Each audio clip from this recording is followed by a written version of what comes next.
रवीश कुमार ने एनडीटीवी से इस्तीफा दे दिया था। अब वो अपने यूट्यूब चैनल पर नजर आते हैं। रवीश कुमार साल 1996 में एनडीटीवी से जुड़े थे और तभी से चैनल के साथ उन्होंने लगातार काम किया। पिछले 2.5 दशकों के दौरान रवीश कुमार के तमाम प्रोग्राम मसलन रवीश की रिपोर्ट, हम लोग, देश की बात और प्राइम टाइम जैसे खासा चर्चित रहे।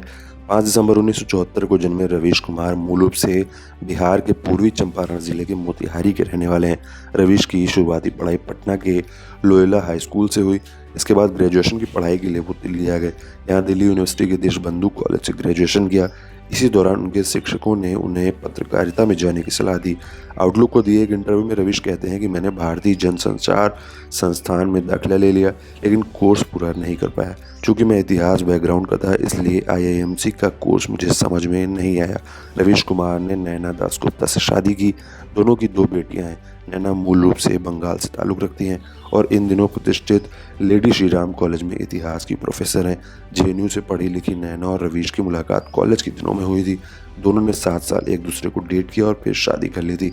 हालांकि शुरुआत में रवीश और नैना के परिवार को इस इंटरकास्ट शादी से एतराज़ था, लेकिन बाद में चीज़ें ठीक हो गई। रवीश कुमार जब 10वीं में थे, उन्हीं दिनों अपने नाम से उन्होंने सरनेम हटा दिया था। बाद में सरनेम पांडे की जगह सिर्फ रवीश कुमार लिखने लगे। रवीश कुमार अपने कई इंटरव्यूज़ में इसकी वजह बताते हुए कहते हैं कि उन्होंने अपने गांव में जातिगत भेदभाव को बहुत करीब से देखा और महसूस किया था। इसी वजह से सरनेम हटाने का फैसला लिया था। रवीश कुमार सुबह 6 बजे जग जाते हैं और 7 बजे से लैपटॉप पर काम भी शुरू कर देते हैं और कहते हैं कि मैं सोना चाहता हूं, लेकिन कई बार नींद नहीं आती है। रवीश कुमार को कविताओं का शौक है। अनफिल्टर्ड विद सैमदीश को दिए इंटरव्यू में रवीश कुमार बताते हैं कि प्रख्यात लेखक कुंवर नारायण उनके पसंदीदा कवियों में से एक हैं।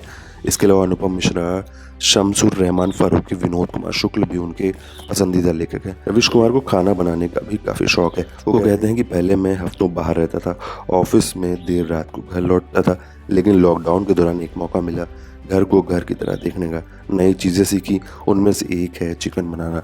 दोस्तों ने इसमें काफ़ी मदद की, रेसिपी भेजी, फिर मैंने बनाकर उन्हें तस्वीर भेजी कि देखो कैसा बना है। आपको बता दें कि रवीश कुमार को रेमन मैग्सेसे जैसा प्रतिष्ठित पुरस्कार भी मिल चुका है। रवीश कुमार कहते हैं कि मुझे लगातार धमकियाँ मिलती रहती हैं।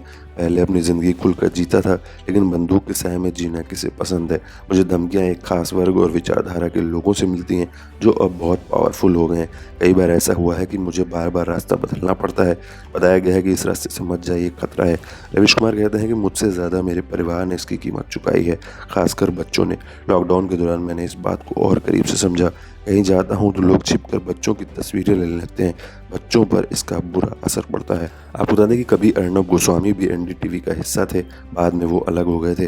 रवीश कुमार बताते हैं कि एनडीटीवी छोड़ने के कुछ दिन बाद तक अर्नब से बात हो जाया करती थी, हाय हेलो जैसी, लेकिन उसके बाद से बात नहीं हुई है। आपको बता दें कि अर्नब और रवीश कुमार एक साथ काम कर चुके हैं।